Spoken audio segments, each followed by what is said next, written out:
Welcome in, everybody, to the NFL preview show with Uncle Phil and Smooth Andy. Thanks for joining us this Wednesday evening before Thanksgiving.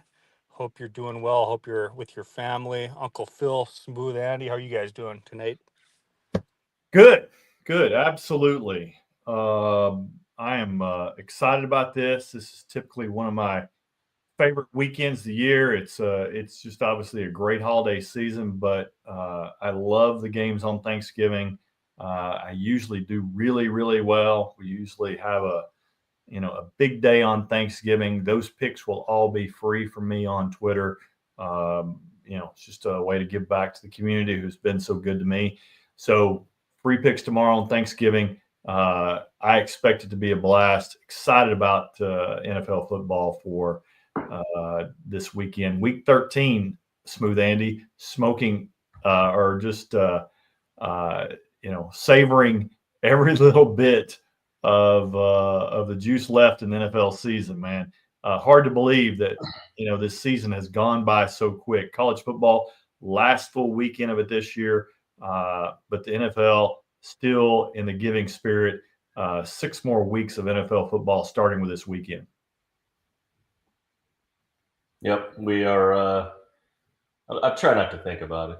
It's sort of like when I'm the same way. If I'm looking forward to something, I just don't. I just keep my head down and try to keep doing stuff. I don't want to. In this case, I'm dreading the end of football season, but it's life. We do have a lot of bowls and playoffs and stuff ahead that'll be fun too, though. So Yeah, I mean that's a whole other deal this year. We've got playoffs. That's a whole other thing that look, nobody has. Even for the new football fan out there, this is a whole new deal as far as handicapping playoffs, what things are going to be like in college football. So going to be an interesting year in college football, but man, some interesting matchups this week in NFL. Looking back at this past week, kind of recapping where we are as far as the season. As far as favorites are ahead 91-84-2 this year for 52%. The overs are ahead a little bit more, surprisingly, this late in the year. 93-83-3 for 53% this year.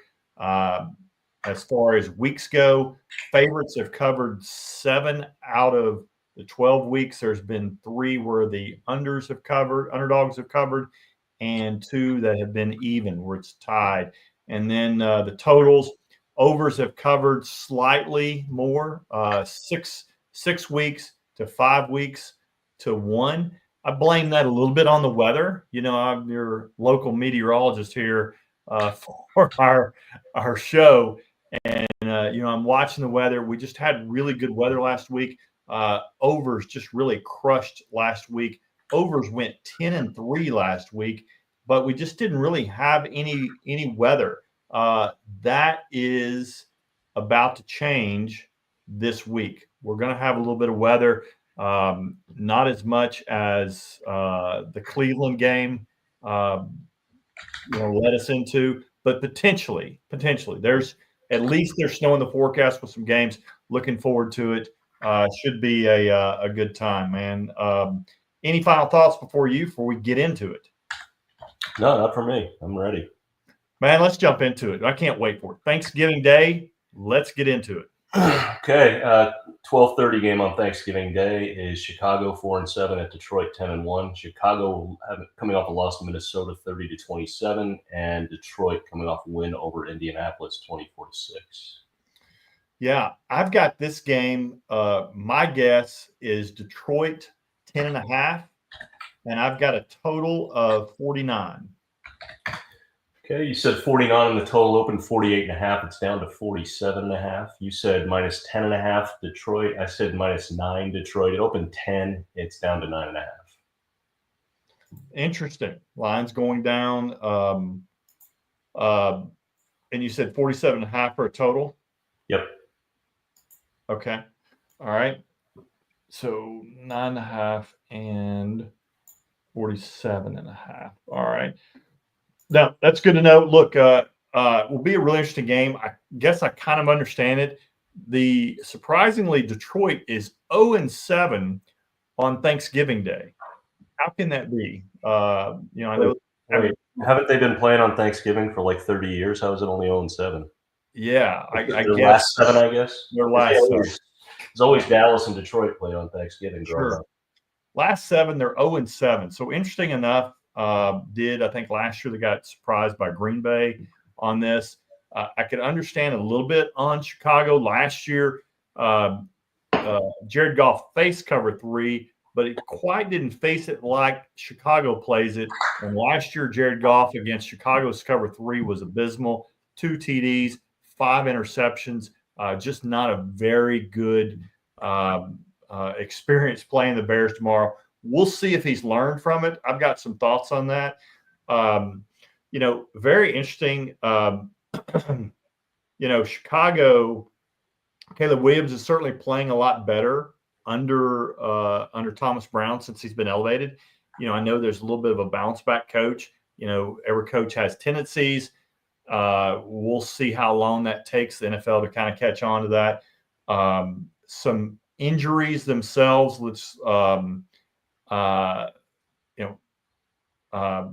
From Detroit standpoint, Khalif Raymond, wide receiver foot, had an injury this past week, placed on IR. I'm not sure if Terrion Arnold is going to be back for this game with a groin injury. He was out last game. We'll see. I'll need to check on that a little bit more. This is interesting. Chicago, again, they seem to be playing better, but at the same time, lost 5 straight games. This is not Chicago Bears fans. Do not be dismayed. Caleb Williams is who you thought he was, and he's really, really good, and he's going to be good. But unfortunately, it's going to take a new coaching staff to get him where he needs to be. Unfortunately, just is what it is. Look, and yes, you're going to have a new coaching staff. Matt Eberflus is 5-18-1 in 1-score games. Really not much more of a telling stat to me. I mean, what do you think about that, Amy? Like, you ought to be at least kind of 50-50 if you flip the coin in 1-score games. He's 5-18-1. That's just, it's NFL games. Bill Belichick used to say more games are lost in the NFL than won.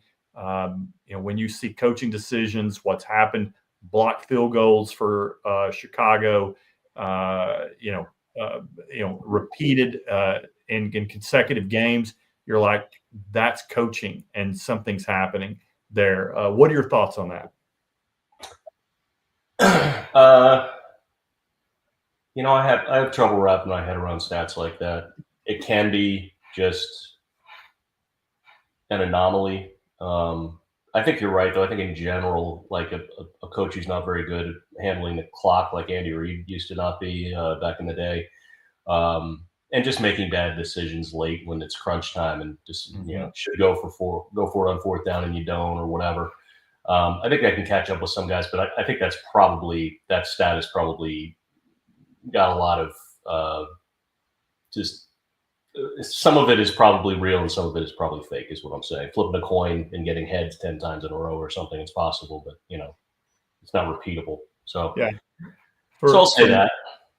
For me, when you go 5-18, I would definitely say a trend is there. I would go with the coach. I'd see a lot of things that I just didn't like. If only we knew which games we're going to end up in as a 1-score game with Chicago, we could make a fortune. But yeah, but again, he made some comments in the and Hard Knocks earlier this season that made me think that was a problem as well. But again, this coaching staff's gone; it's wiped out.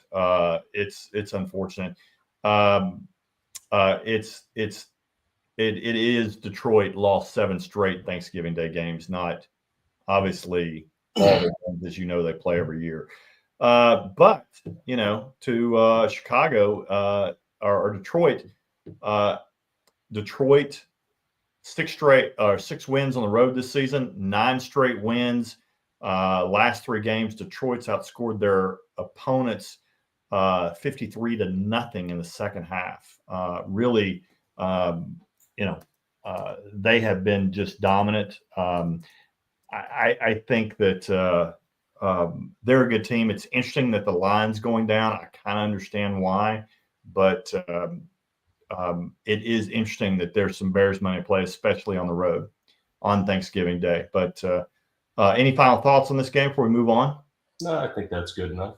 Hey, one other thing I did want to mention, one thing I did look at this year is that, I don't know that it really pertains, or this week, I don't know if it really pertains particularly to Detroit as much, but because they're in the playoff race, just want to say, hey, it's versus Chicago, the remaining schedule, since we're kind of down to it, versus Chicago, versus Green Bay, versus Buffalo, at Chicago, at San Francisco, versus Minnesota.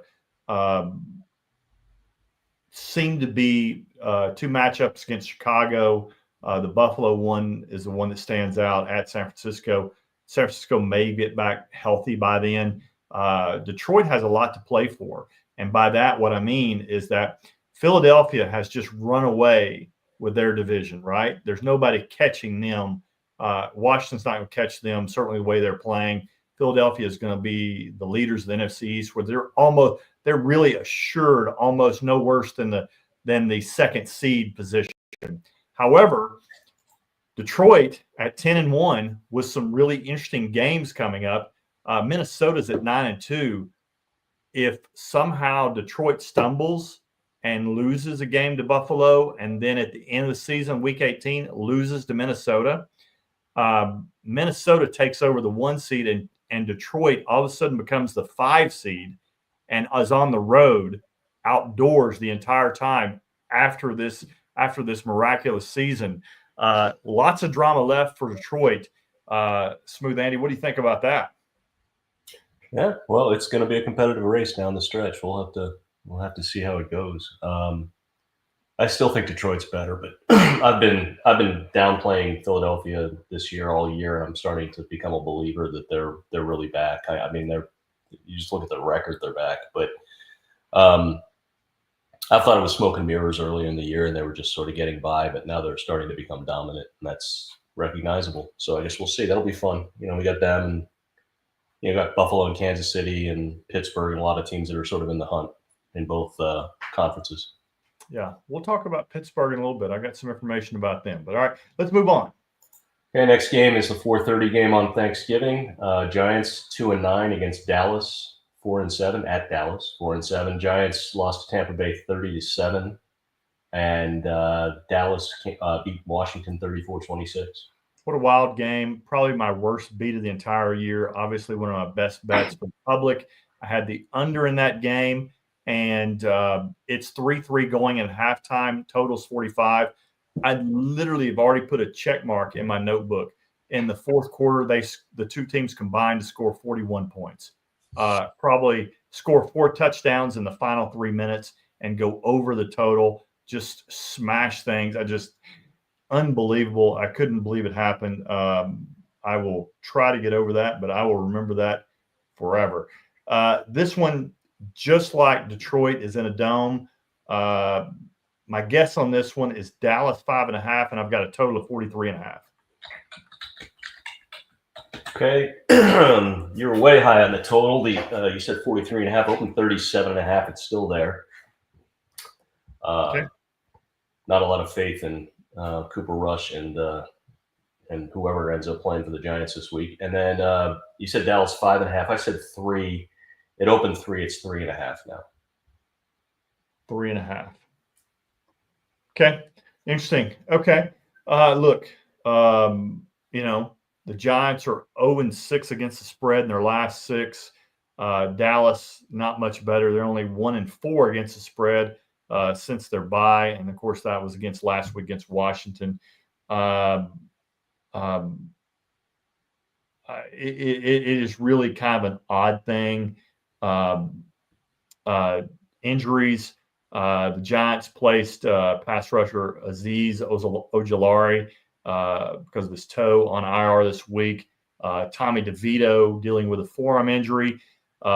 He's officially listed as questionable, although he did not fly to Dallas with the team, so he's not playing. It's Drew Lock. Drew Lock is playing. He's going to be the next man up, but he's coming without his other tackle, Jermaine Eleanor is out.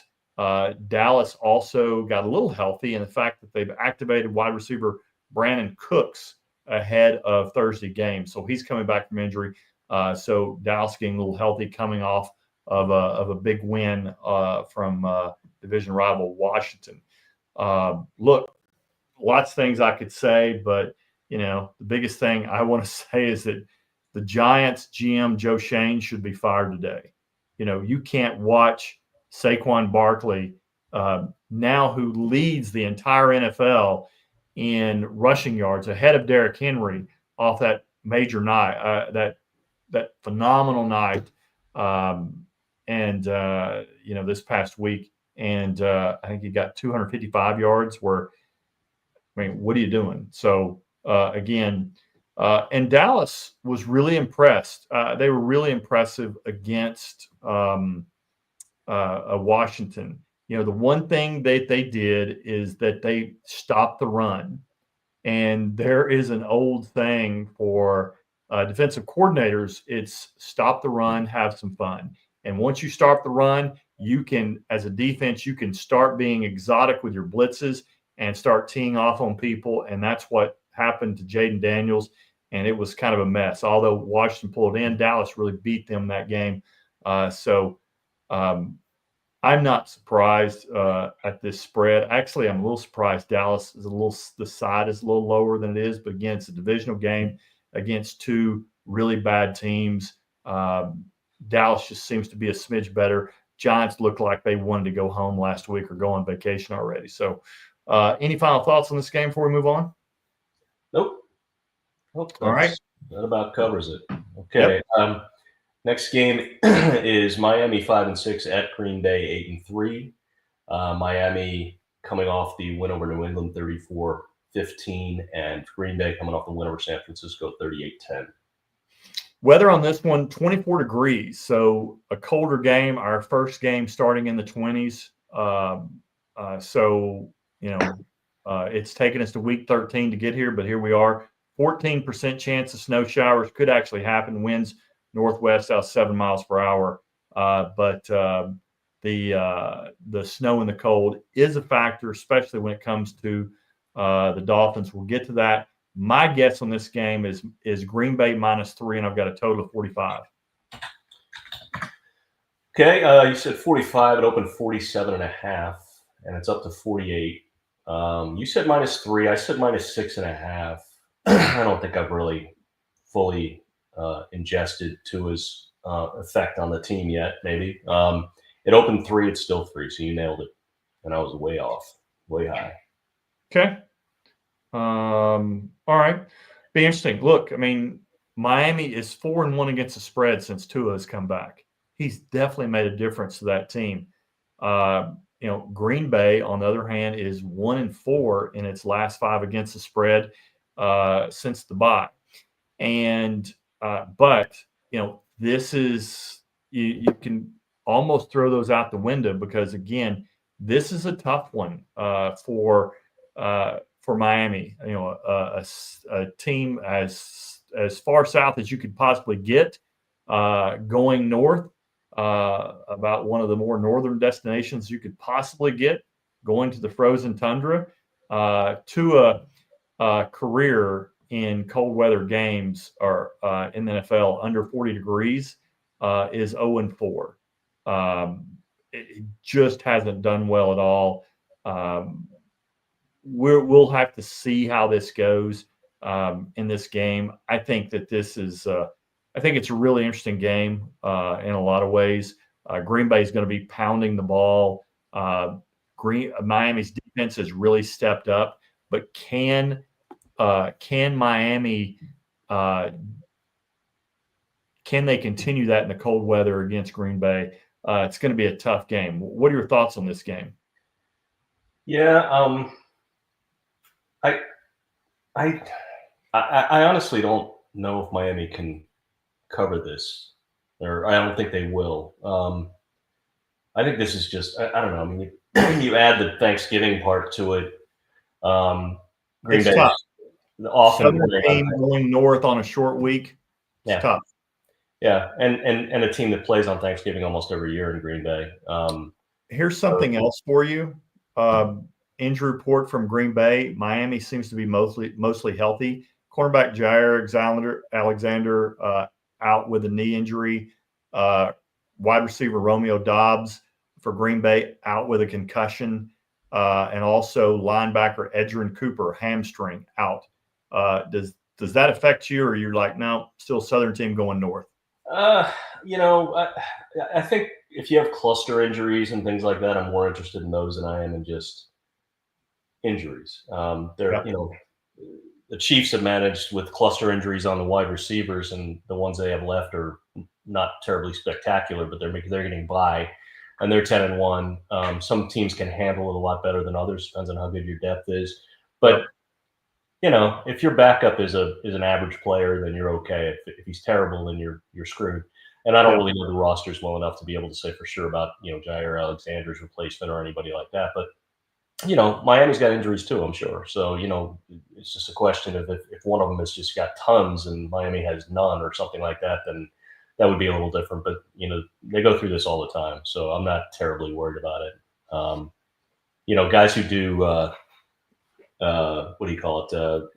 Bet on over 65 rushing yards and all that, and look at matchups and props and things like that, probably would be able to tell me I'm wrong about that. Like whoever Jair Alexander would normally go, like it might be on Tyreek Hill or whatever, then maybe it's a big deal. But I'm not always sure about that. I always think coaches just try to find a way to hide that problem as best they can. So yeah.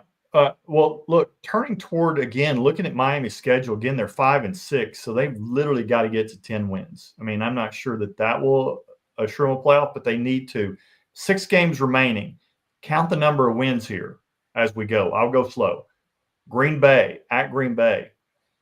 It's going to be tough, right? Mm-hmm. Okay. Versus the Jets. Home versus the Jets. W, right? Yeah. Okay. At Houston. I think they can beat Houston right now. Houston's not playing well at all. Right. Home versus San Francisco. I think they can beat San Francisco. I know San Francisco is sort of getting healthy, but they were awful this past week. And I know Purdy was out, but I was really, really disappointed that they weren't able to even compete.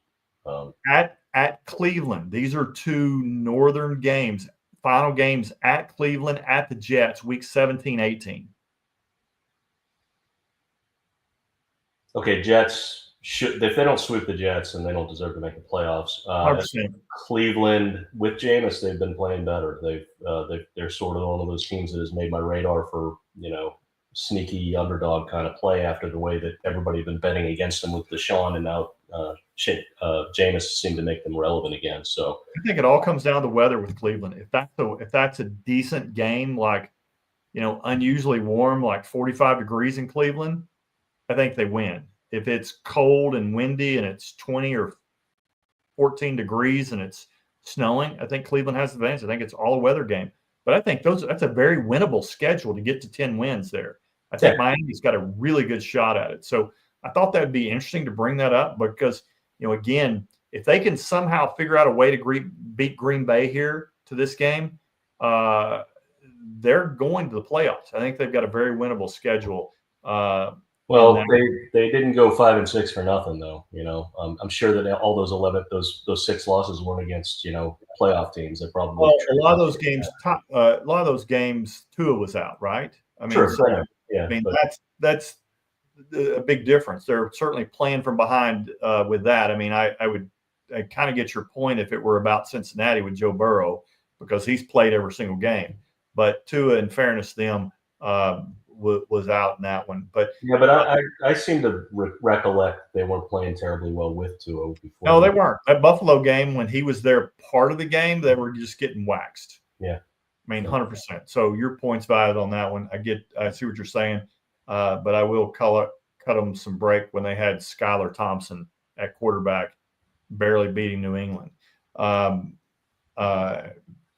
Green Bay's got a tough schedule as well. But again, Green Bay is the number 3 rushing team in the entire NFL. Expect them to pound the rock, especially when the weather conditions are potentially like they are. Let's move on. Okay. There's a standalone. I don't remember if we've been doing this before, but maybe we have, and I just started last year. Okay. Yeah. Las Vegas On Friday at 3:00 in the afternoon. Las Vegas 2-9 at Kansas City 10-1. Las Vegas coming off a loss to Denver 29-19, and Kansas City coming off a win over Carolina in OT 30-27.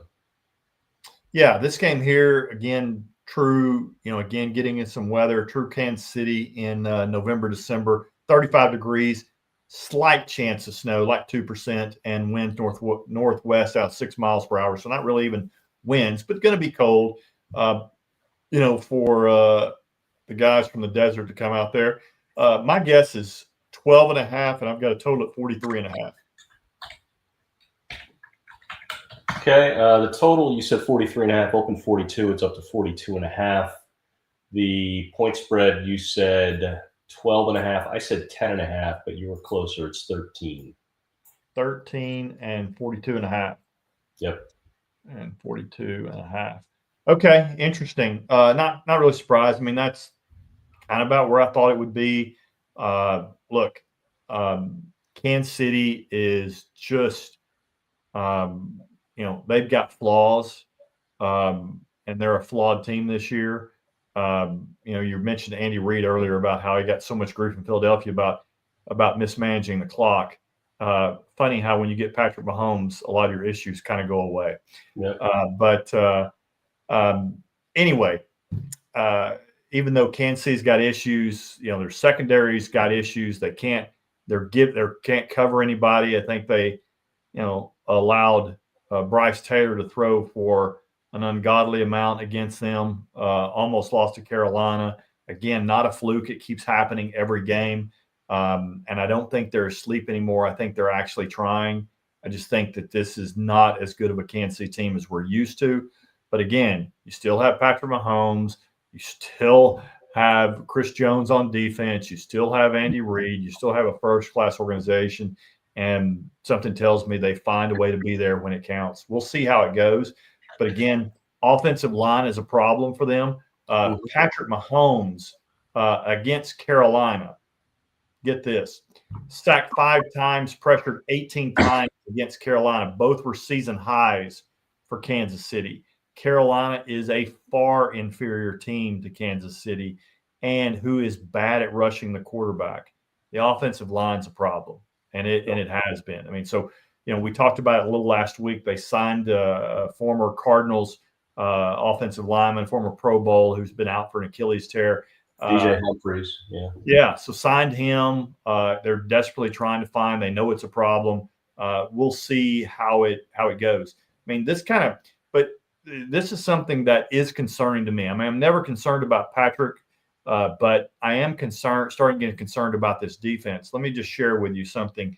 I wish we had a split screen. I'd just throw it up there. But Chiefs defense, NFL ranks this season. Defensive efficiency through the first 7 games, they were 5th in the NFL. Through the last 4 games, they're 29th in the NFL. Their total QBR, holding opponents' quarterbacks, was for the first 7 games was 4th in the NFL. Through the past 4 games, it's 26th in the NFL. Third down conversions allowed, 12th in the NFL for the first 7 games, 30th in the NFL in the past 4. Does any of that concern you at all? I mean, you're a Chiefs fan from way back. I know that you're like, hey, it's just in Mahomes we trust and Andy Reid we trust, but does any of this stuff concern you? Are you thinking at some point that this is going to bite them in the playoffs? Sure, it could. But you gotta,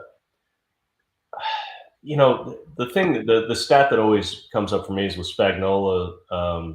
You've got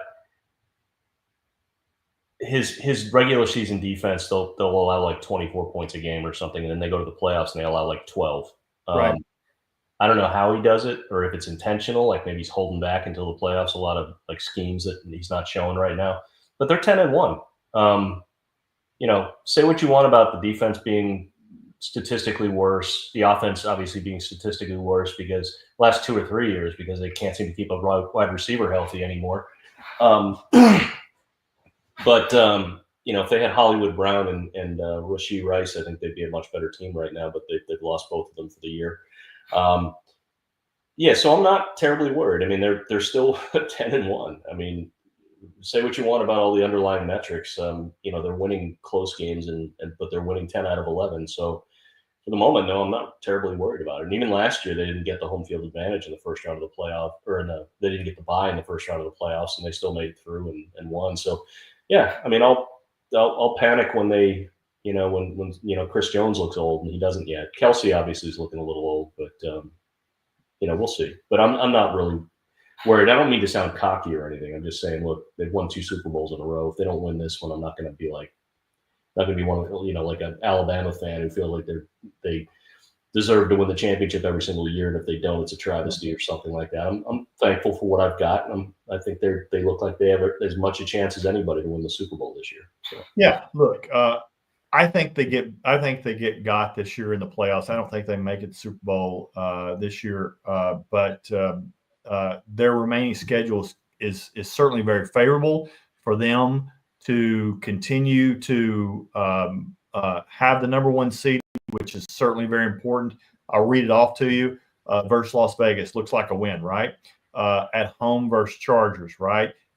Chargers are very leaky on the interior of their offensive line. And that's just made for Chris Jones to wreak some havoc right up the interior. And Justin Herbert just certainly panicked last night every time somebody got loose on the interior. Kind of reminded me of Tom Brady after he came back from that knee injury that's next year. It's like anytime anybody got close to his knees, he just threw the ball away. Just didn't look like himself. Justin Herbert doesn't have that, and he still looks that way. So we got that. So I think that's when go at Cleveland. They got to take care of business there, right? Home versus Houston should take care of that one. Houston Dome team coming outside in December. Then they're at Pittsburgh and at Denver. Pittsburgh Christmas, it's Christmas Day game. That's Amazon Prime game, or that's a Netflix game, I believe. And then they're at Denver.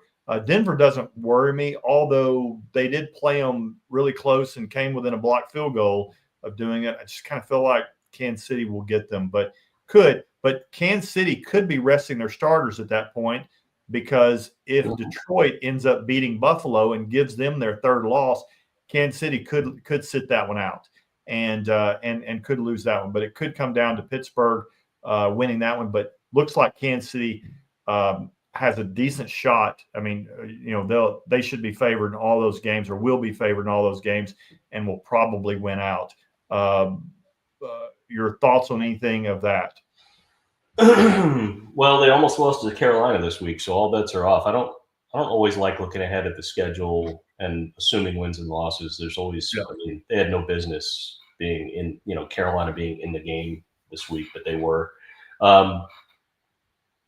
Yeah, it might be tight to see who wins if Buffalo can win out and, like you said, beat Detroit, then Kansas City could absolutely trip up. They can lose to Denver. Denver, it's a division rival. It's always like that. I'm almost certain I'm going to be on Vegas this week. I mean, and I'm not even saying that because I've seen it in the metrics. I'm saying it because turning down 13 points with Kansas City not exactly covering a lot of games this year. I don't really believe in them. Well, they played badly against Carolina, so they're going to be mad and they're going to come out and kick ass this week. I'm not really into that kind of mentality.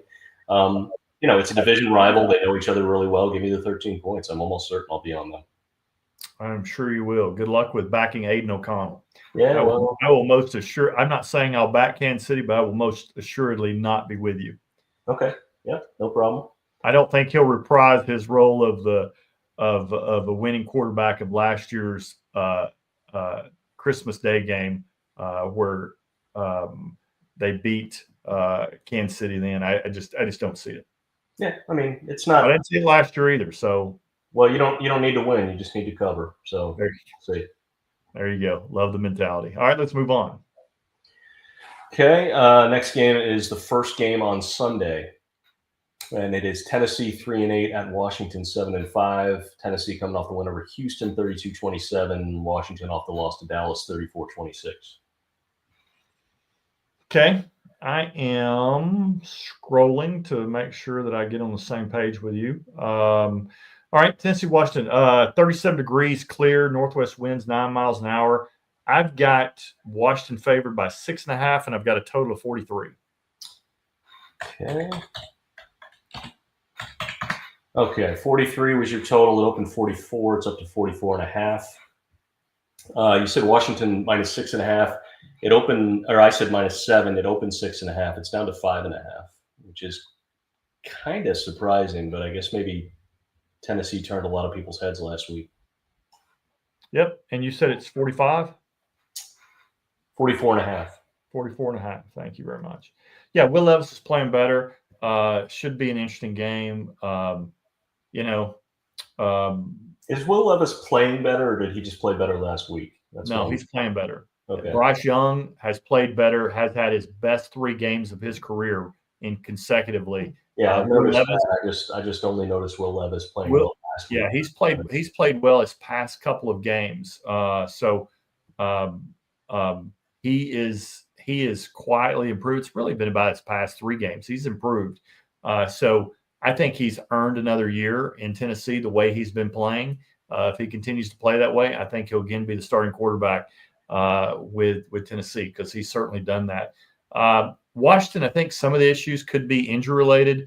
Running back Brian Robinson Jr. Out with an ankle, and not sure if he'll play. And then running back Austin Eckler was hospitalized with a concussion. Bad injury, landed straight on his head, kind of an odd thing. So it's interesting to see who they'll end at, be it running back. Good news for Washington, though, cornerback Marshawn Lattimore been out with a hamstring, practiced for the first time today since his trade. So good news for Washington fans. Hopefully they'll do that. Washington has got a little bit of a tough road looking at their schedule. Home versus Tennessee, then they've got a bye week, and then they've got at New Orleans, home versus Philadelphia, home versus Atlanta, and then out Dallas to round it off. So certainly some winnable games, but some very losable games as well. The problem with Washington is not winning on first down, and they're getting in second and third and longs. They were 0-8 on third downs versus Dallas. That's a problem. And overall, they are 12-38 on third downs. They're not doing very well in that. No,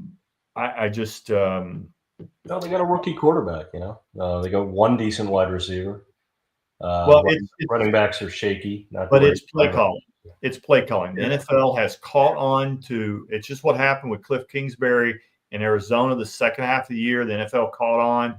Not doing that. He's going to have to get more creative to get them out of these second and third and longs. I'm not sure I agree with that. No offense. I get it that it looks that way, and it might be true, but it is 1,000%. No, hold on though. If they figured him out in the second half when he was the head coach and the calling plays in Arizona, then why did they have such a bad first half trying to defend him this year? I mean, if he's an open book, why is he having success in the first half of the season? Yeah, it's more of him going in the off season and getting creative. He's a very creative guy getting that. He's just become really stagnant using the same plays he used at the first of the year over and over, and people have kind of caught on to that. But I do think I don't think it's solely on him. I think it's a lot on Jayden Daniels, who is still injured. I think we'll see after the season that Jayden Daniels has been injured this entire time and has just gutted out and played through the injury and the pain. But I think he's the guy that probably should have been on the IR after that rib injury. And I think he probably, toughed it out. But I think that's the problem, and I think that could potentially be the issue with this Washington team. I think, certainly see your point. I think, Cliff Kingsbury is certainly getting some bad press out there for his play calling, but he may be limited in his play calling because Jayden Daniels can't run like he used to. And what do you think about that? Do you think Jayden Daniels is still injured? I don't know. Maybe it was a rib injury, and and he missed half of a game, like the second half of a game, and then he came back and played the next game. And it was obviously wasn't 100% then, but it's been a few weeks since then. I don't know. Maybe he keeps retweaking it, but I haven't heard anything about that. As a Washington fan as well, and I know you've already called me out as a Chiefs fan, but I'm also a Washington fan. I used to live there, and a Falcons fan, although they're sort of third place for me. But Sure. I kind of wish we hadn't gone for it. This is the first year with an Adam Peters drafted draft, and and free agent acquisitions, and I think they kind of arrived to the scene too early. There's still a lot of bad players. They had to released Jamin Davis, who was a first-round pick out of Kentucky linebacker earlier this year. He just got picked up by somebody who needed a linebacker. He didn't even make it through his rookie contract without getting released. That's a first-round pick. That was the previous administration. Also, Emmanuel Forbes, the cornerback out of Mississippi State, they took in the first round, and he's basically a backup / rotation player. They tried to start him, and he just always ends up getting benched at some point. I mean, Wow. the previous administration really screwed up. So there's a dearth of talent on the team, and I think they just need a couple more drafts with a guy who knows how to pick right players like Adam Peters does. Yep. So I'm not really worried about the future. What I wish they hadn't done is traded for Marshawn Lattimore, and then they lost 3 or 4 in a row. So we just dumped the draft pick that Adam Peters could have turned into another good player. I think it was a 4th or 5th round or something like that. But they decided to go for it, and then we've just gone into the slide. And now it's like you lost that draft pick. It's That's right. unlikely Marshawn, even though the secondary is a disaster. I mean, it has been all year. You've got Marshawn Lattimore. Congratulations. Now, are you going to be able to finish the season without losing more than one more game? I don't think they will. So I think they're just going to. And I don't know if Lattimore has any more time on his contract or if he's just a rental. But I think in hindsight, I wish they hadn't done that. I think I'd rather have that pick back and just be able to go into next year knowing we're going to have another flush full of talent coming through. So we'll see. But I don't see them making the playoffs. I thought they would a couple of weeks ago, but it doesn't look like it's going to happen now. Yeah, we'll see. Certainly sliding right now. Doesn't seem like a team that's heading in the right direction at the right time. So unfortunately, we'll see how it goes. All right, let's move on. All right, next one is LA Chargers 7-3 at Atlanta Falcons 6-5. Chargers coming off a loss to Baltimore 30-23, and Atlanta coming off a bye week. Okay, I have got, again, scrolling to catch up with you. I have got, this one's obviously in a dome, so no big deal. I've got Atlanta favored by 1, and I've got a total of 47. Okay, this you said 47. It opened 47.5. It's still at 47.5, so you just about nailed it. You and I both got the wrong team favored. I had Atlanta 2.5. You said Atlanta 1. It opened at Chargers -1.5. It's still Chargers 1.5. Interesting. That's especially interesting the way the Chargers looked the other night. But again, I guess I don't really totally not understand it because, Justin Herbert, when you do not pressure him, can throw and slice and dice you up, right? And Atlanta doesn't do that. They have the worst pressure rate in the entire NFL. So, you're going to give him time. He makes everybody looks a little bit better. It's why, the Chargers, will probably look good against Atlanta. We'll see. They do have Chargers have injuries. J.K. Dobbins sprained MCL, so he's out. This week, and it's considered week to week after that. Gus Edwards will be playing in his place. The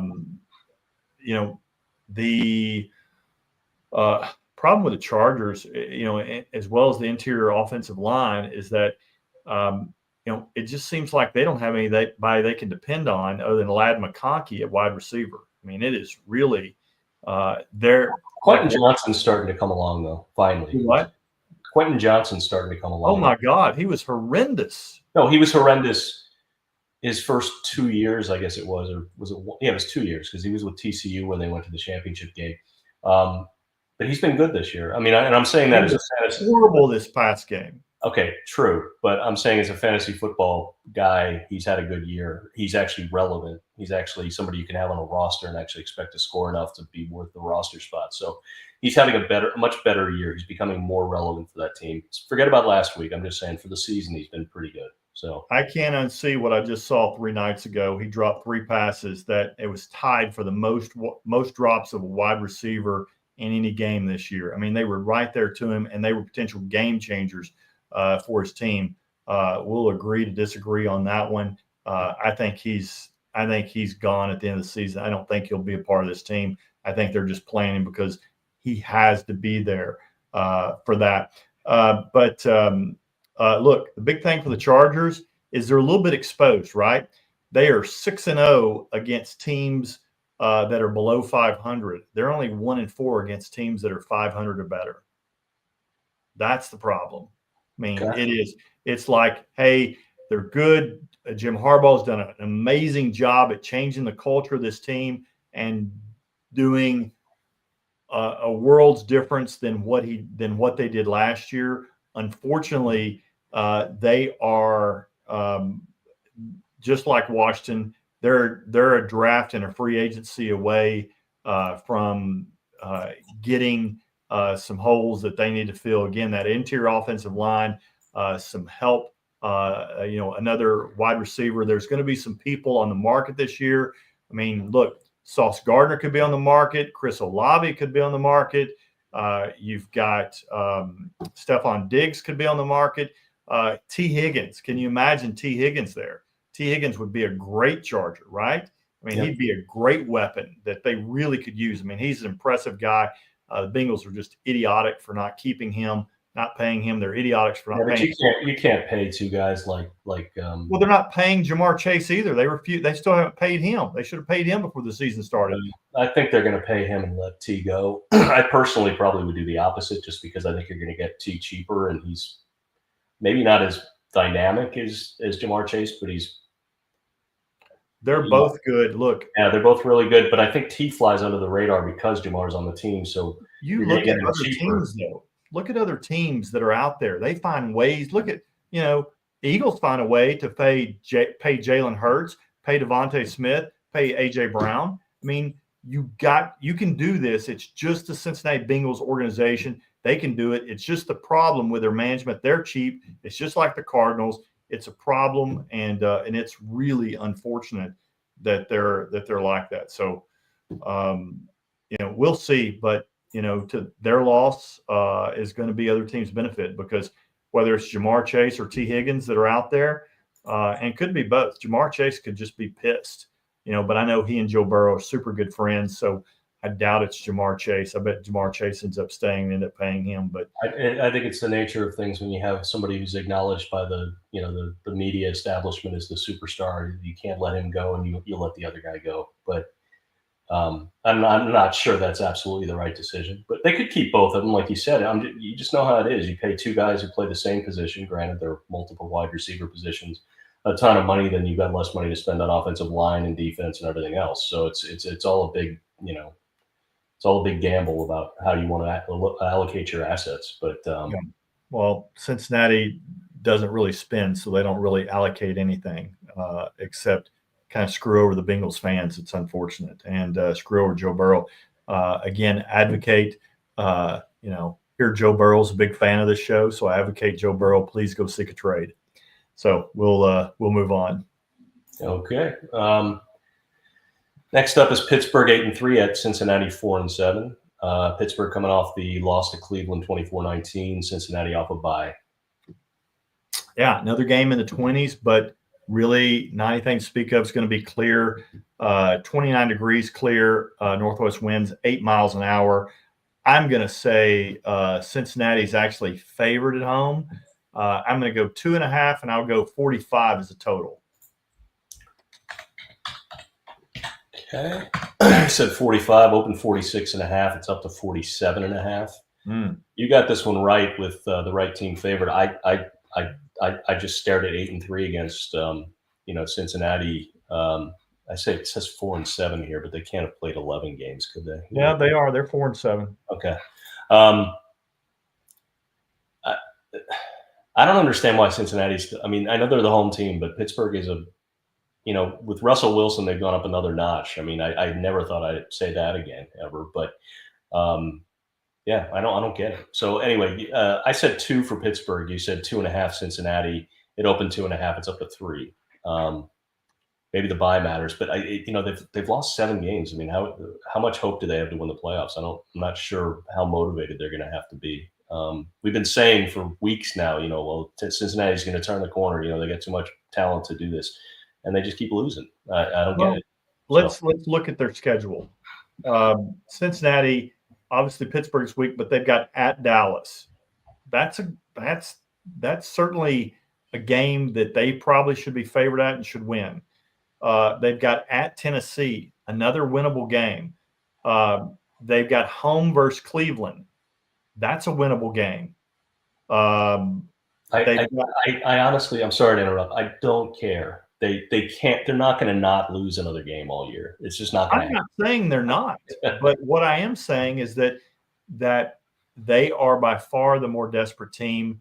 Yeah. People are looking at this and they're going, I just watched Cleveland. I just watched Pittsburgh get beat on the road at Cleveland. People are like, oh, well, this is the Cleveland team or the Pittsburgh team we thought they'd be. Pittsburgh's headed into their hard stretch of their season. This is a divisional game. I can understand, again, that's the way I looked at it. That's why I thought that they would be favored. I certainly see that. Look, but this is it. I mean, we said it almost every game about Cincinnati. We're like, hey, this is the must win. But literally, this is it. I mean, it's just they've got 4 games. They got 6 games left to get to 10, and this is it. And it starts with this weekend. And if it doesn't, you're going to see this team crater. Yeah. Let me see about how the betting splits are going so far on that game. Yeah, I'd love to hear that.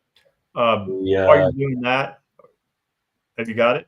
Yeah, it's 53% on Cincinnati. It's not a significant split. Yeah, not much. I think I'm gonna. I mean, if it's a 3 or 3.5, I'm gonna be on Pittsburgh. I think. I mean, is that money or bets? What's that? Is that money or tickets? It's tickets. Okay, tickets. Okay. Pittsburgh's remaining schedule really gets hard. At Cincinnati versus Cleveland, at Philadelphia, at Baltimore versus Kansas City versus Cincinnati. This is a tough row for Pittsburgh. You could see Pittsburgh at 8-3. You could see them potentially,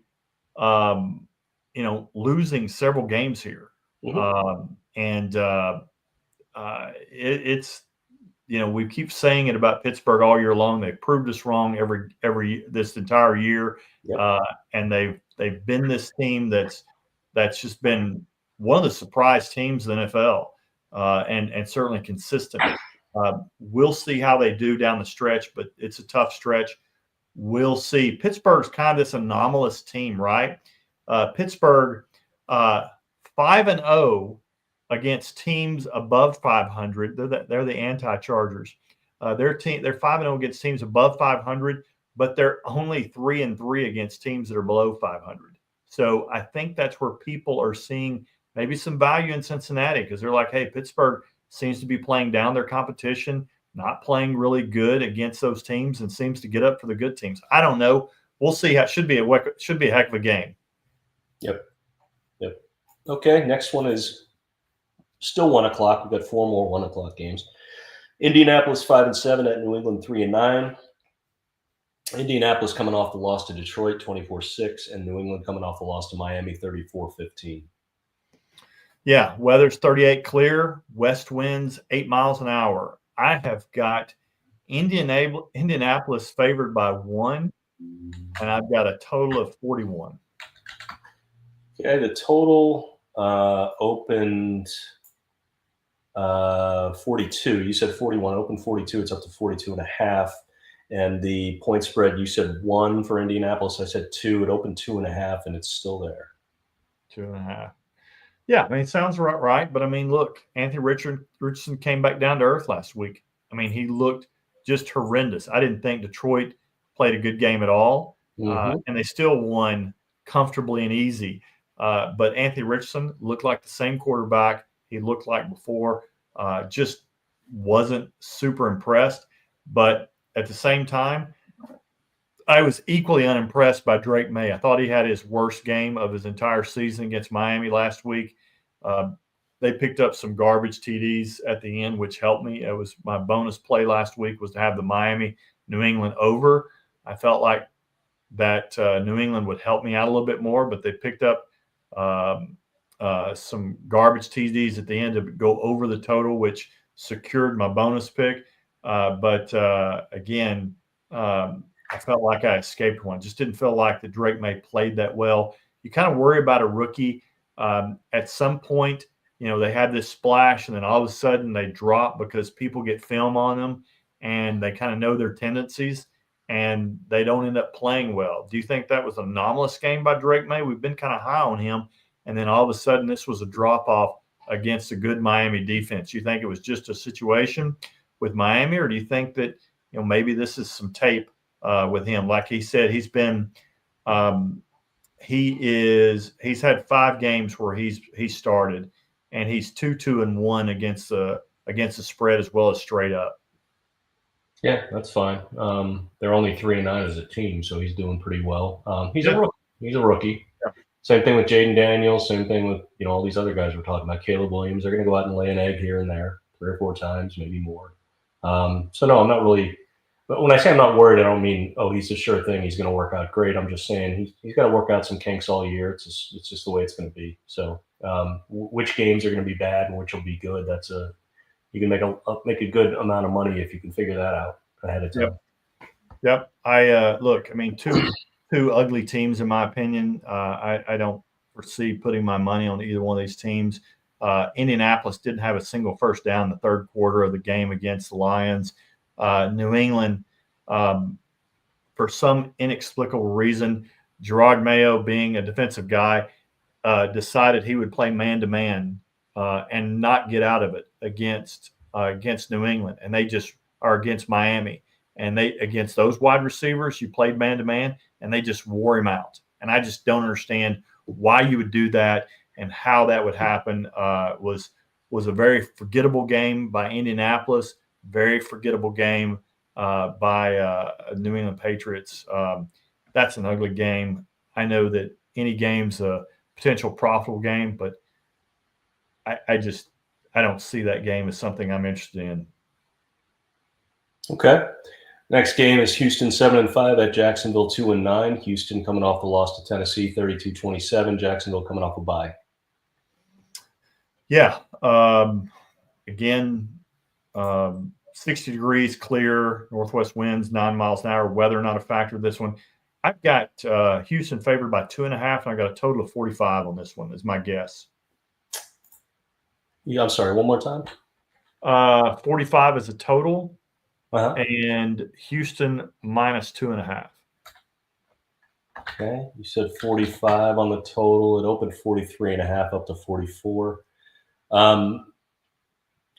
You said 2.5 Houston. I said 6. It opened 5. It's down to 4. I'm wondering if that line indicates that maybe Trevor Lawrence is not coming back this week. I just checked. He's listed still as questionable, but you would think at home that would be a tighter line if he was going to be expected to play. So yeah, actually he is expected to play. He actually practiced today and got the majority of first team snaps. So certainly points to him toward him playing this week. Mm-hmm. So we'll see how that goes, and we'll see how we'll see if this is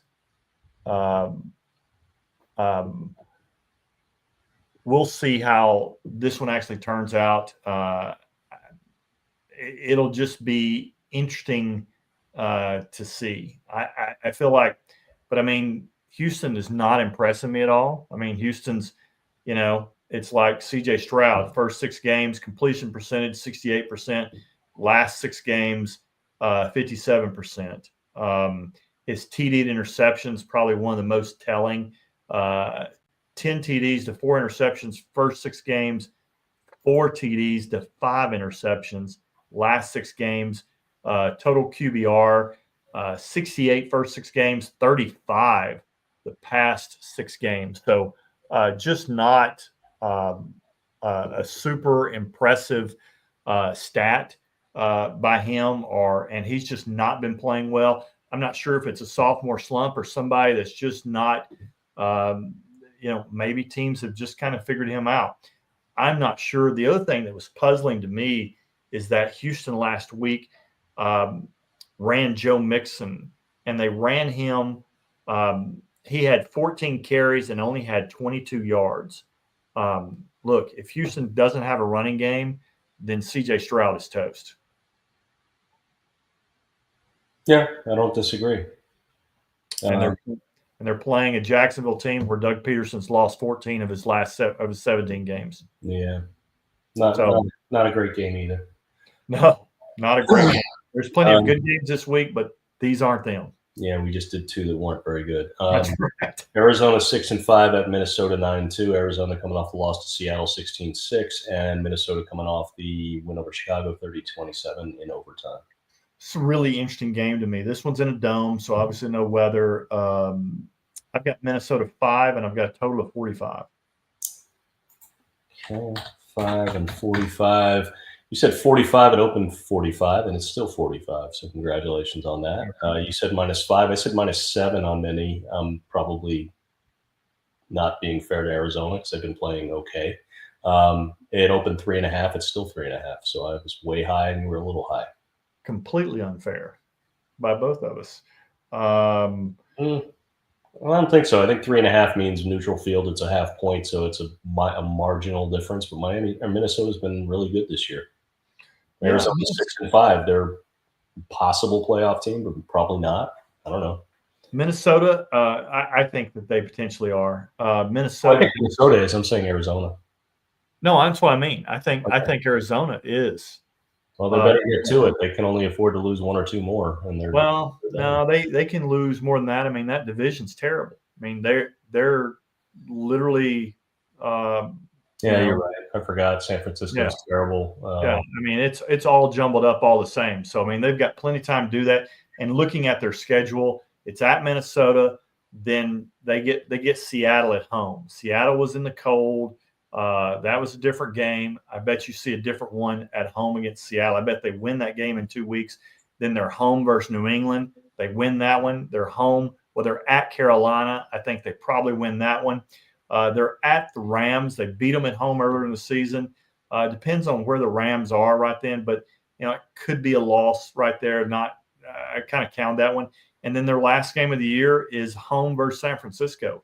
We'll see where San Francisco is. San Francisco may be well out of things by then and may be just not playing well, but that could be a game that gets them in the playoffs. So I like Arizona's chances.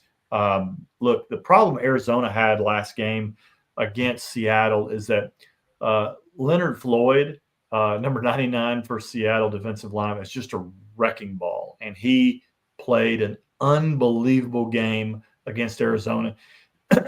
And he wrecked their plan. And unfortunately, their offensive coordinator for Arizona, he tried to run the ball early. And then when he couldn't, he just quit on that. And that put everything on Kyler. And it was unfortunate because Arizona's got a great running team. They just kind of gave up on the run way too early, put Kyler in a bad spot and weren't balanced at all. I think that was the issue.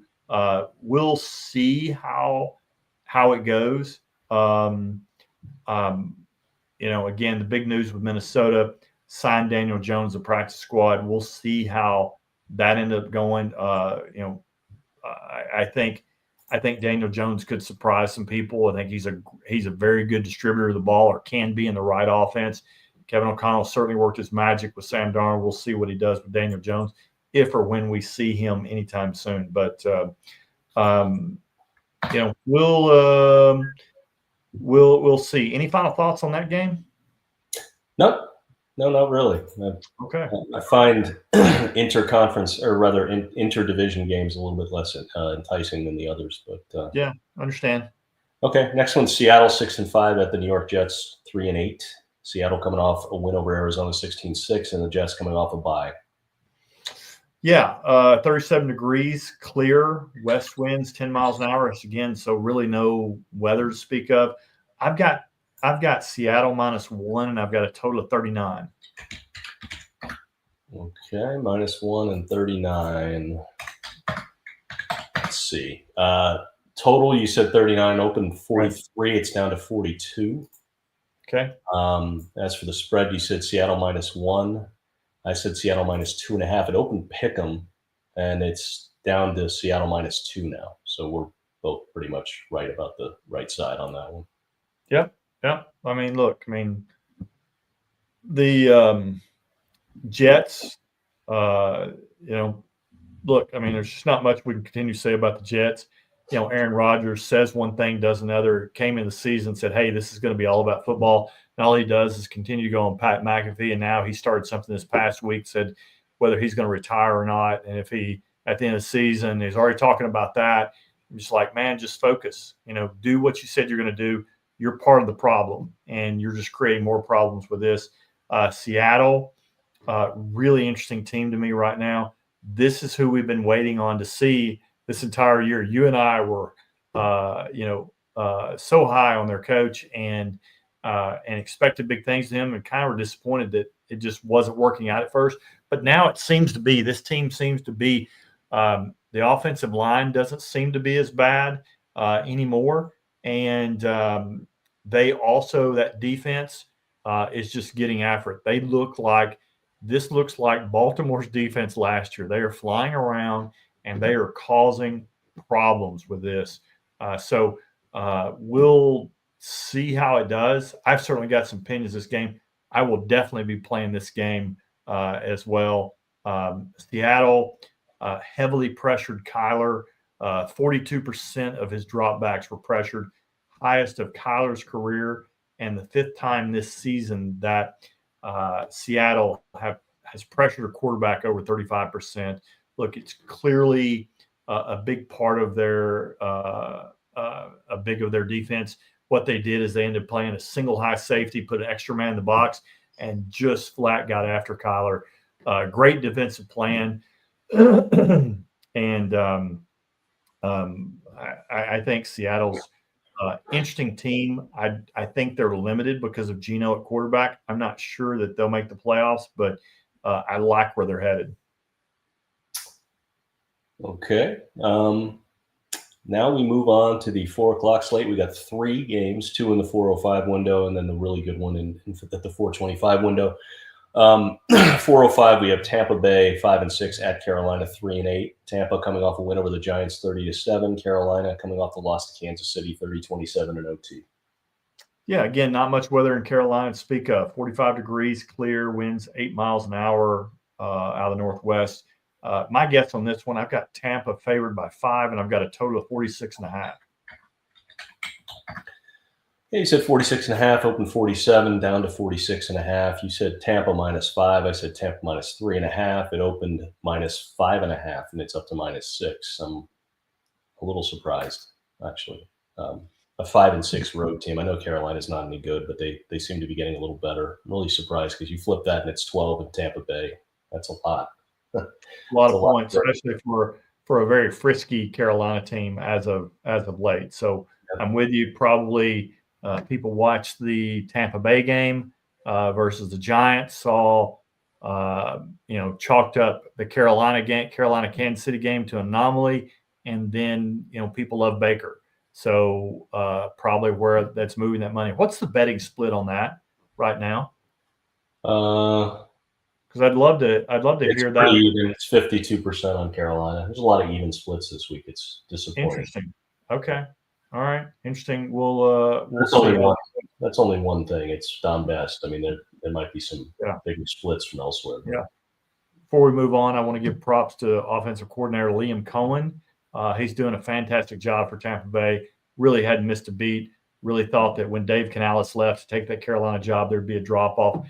Hasn't. Credit goes to Baker as well. Really just playing his butt off. Really just a really good showing by him and that entire Tampa Bay team. But regardless of that, Todd Bowles is perpetually on the hot seat and is still talking about there's still people that are linking names to Tampa Bay's coach after the season, like, this guy continues to win, but he's constantly, nobody really believes in him. So we'll see how that turns out. Okay. Next game is the second 405 game. LA Rams 5-6 at New Orleans 4-7. The Rams coming off a loss to Philadelphia 37-20. New Orleans coming off a bye. In a dome, so no big deal on the weather. I've got the Rams favored by 1.5. I've got a total of 47. Okay. You said 47. It opened 47.5. It's up to 48.5. You said New Orleans -1. I said New Orleans -2. We both got it the wrong team favored. The Rams are opened at -2 and are now at -3. Well, I meant to say the Rams favored by 1.5. I thought I did. I apologize. Possibly you did, and I didn't hear you right. Yep. So what'd you say in the total? It was 47? I said Rams 1.5, or I meant to say Rams 1.5, and I said the total of 47. Okay. Yeah, I had the wrong team favored. That was I mean, I know the Rams are playing a little better, but I don't know. I think New Orleans is, with Derek Carr, they're better. They're a good team, decent team. So we'll see. I guess maybe having your coach get fired. What's the spread now? 2.5. 2.5. All right, perfect. Look, Rams are a better team. I mean, it's very obvious. I mean, you got Stafford over Derek Carr. I'd take that any day. Yeah, but if you had the game in LA, would you take the Rams -9 against New Orleans? No. Yeah, I wouldn't either. It's a big spread. I agree. If you're playing the number, that is an interesting deal. Again, for the Rams, still have a playoff shot. This, again, is a must-win when you look at their schedule. They've got at New Orleans, then they're home versus Buffalo, then they're at San Francisco, they're at the Jets, they're home versus Arizona, and they're home versus Seattle. There's some losses there. They've got to win this one. This one's, if they're going anywhere, they can't lose this. If they lose this one, they can kiss it goodbye. Okay. Now the best game of the week, I think, 4:25 on Sunday. Philadelphia 9-2 at Baltimore 8-4. Philadelphia coming off the win over the Rams 37-20. Baltimore coming off the win over the Chargers 30-23. Yeah, to your point, should be the best game of this week by far. Really interesting. May not turn out that way, but on paper right now looks to be a really amazing game. I'm surprised this one wasn't flexed into Sunday night. I know that we've got Buffalo, San Francisco, but San Francisco is not the San Francisco team that we're used to. We'll talk more about them when we get there, but this feels like the game of the week right here to me. 36 and clear, northwest winds 9 miles an hour. Again, weather not a factor at all. I've got Baltimore 3, and I've got a total of 49. Okay. You said 49 on the total, and it opened 50.5, and it's up to 51. You said Baltimore 3. I said Baltimore 3.5. It opened 3. It's still 3. Okay. All right. Look, again, should be a good game. Injuries for Philadelphia, defensive end Brandon Graham, veteran there, who's playing out his last. He said this is going to be his last season. Tore his right triceps in that game the other night, and he's done for the season and may be done forever, unfortunately. Devontae Smith, a hamstring. Not sure if he's practicing or not this week, so we'll see. That's obviously a big injury to look forward. And Baltimore, Roquan Smith, again, we'll see with a hamstring. Not sure if he's going to play. That's a big one as well. Baltimore tight end Charlie Kolar, really interesting deal in that game just the other night. He broke his arm in that game early in the fourth quarter, but he didn't tell anybody, and he stayed in the game and finished out the entire game before getting x-rays. So he played the entire fourth quarter with a broken arm, which is just remarkable. These guys here are just really incredible. Look, this is, to me, really comes down to one thing. It's Baltimore is really good at stopping the run, and Philadelphia is really good at running the ball. Whichever team has the advantage there will win the game. I just don't see it any other way. If Philadelphia is a run-first team, Baltimore is a stop-the-run team. If Baltimore can stop the run, I think they win. If Philadelphia can run the ball, I think it's a long night for Baltimore. What are your thoughts on that? I can't figure either of these teams out. Again, I was down on Philadelphia earlier in the year, and they've proven me wrong. I think they're a genuinely good team, and not unexpected when you look at them on paper. Baltimore just seems to, right when you think they're okay, they're a Super Bowl contender, then they have a bad loss. They lost to Cleveland, I think, right? Yep. It's just going to be a question of hopefully both teams bring their A game. I think they would want to. Hopefully they do. It's a regional thing too, with Philly and Baltimore being so close. But if they do, it'll be a great game. And I just don't know who's going to come out. It's probably going to be whoever doesn't turn it over as much as the other team. So that kind of thing. Yeah, interesting deal. We talk about the Chiefs surviving one-score games. Baltimore, after being down 10 points the other night to the Chargers, that was their fourth game this year. They'd been down by 10-plus points and won the game. So, again, happens to the best of teams. It's not just the Chiefs that win tight games or come from behind. Baltimore does it too. Probably more of a sign of a good team than a bad team. So, interesting deal. So we'll move on. Okay. The next game is the one you mentioned a minute ago, San Francisco at Buffalo. San Francisco 5-6, Buffalo 9-2. The San Francisco coming off the loss to Green Bay 38-10, and Buffalo coming off a bye. Yeah, this one is really interesting. Obviously we can,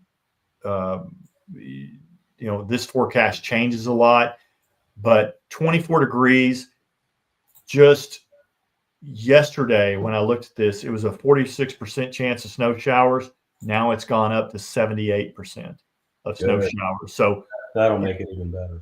You love, in your words, you posted on Twitter, you love a damn snow game. And this should be a damn snow game. And this should be one that everybody enjoys. Should be a fun game. Certainly massive advantage. Again, Brock Purdy, still don't know if he's going to play. Came out today, threw one pass, did first team snaps, running the ball, but threw one pass and then watched the rest of the day. Doesn't sound like Purdy's playing. No, doesn't sound like he's playing to me. So, this game here should be interesting. I've got Buffalo at 7.5, and I've got a total of 47.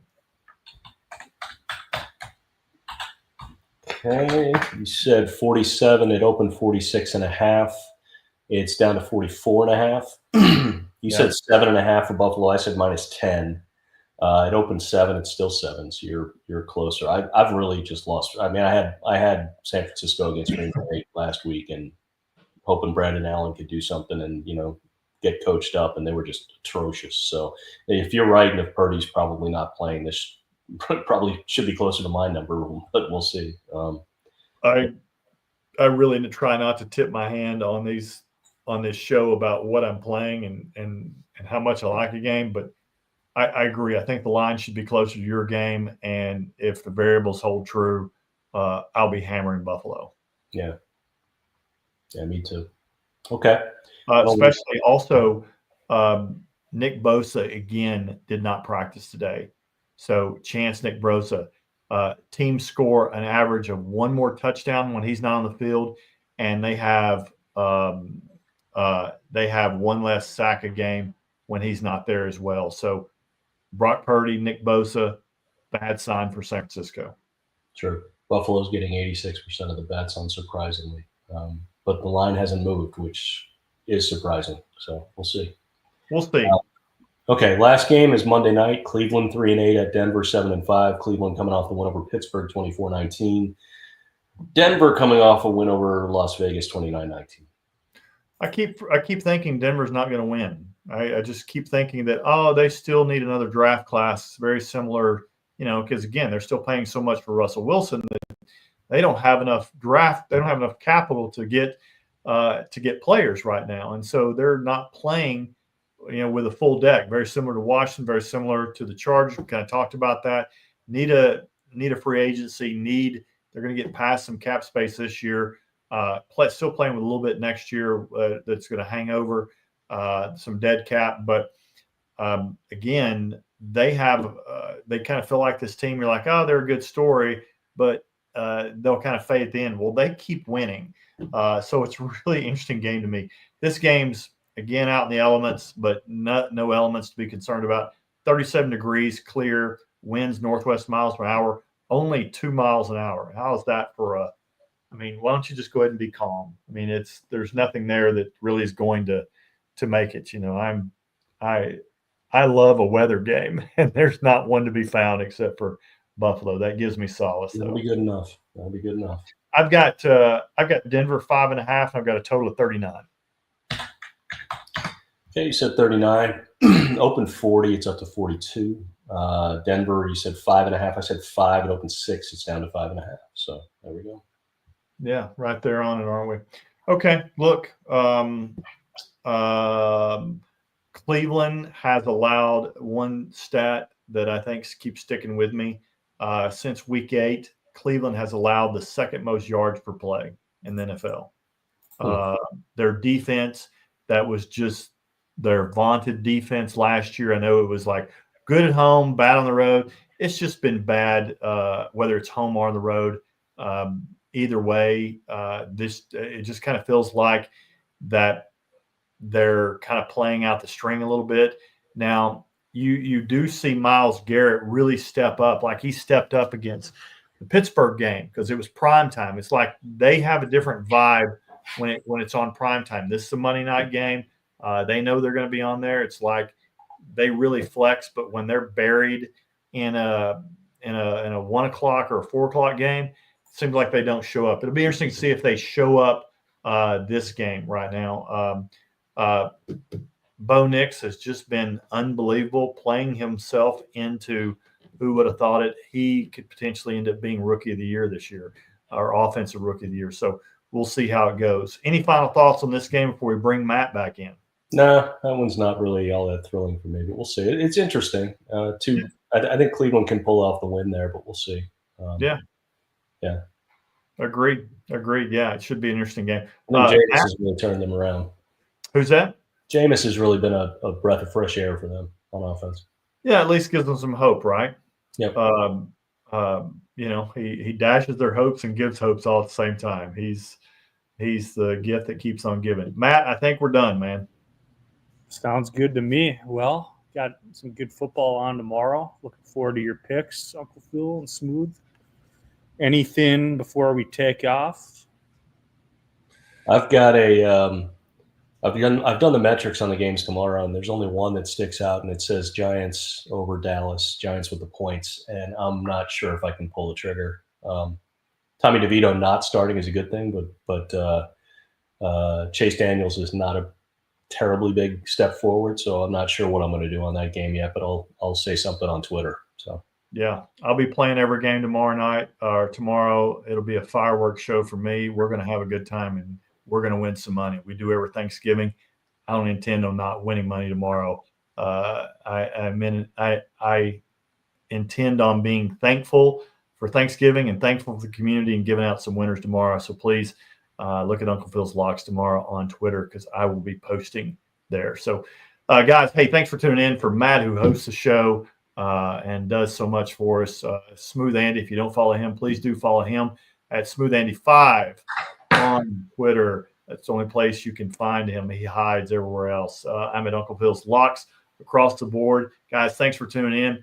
Happy Thanksgiving from our families to yours. We certainly appreciate you. We have a lot to be thankful for this year, especially you guys. We greatly appreciate it. And we will see you this Saturday for our last college football lock-in live of the regular season. So kind of an odd deal. But anyway, guys, thanks for tuning in. Have an amazing Thanksgiving wherever you are. Be safe. As always, guys, let's roll.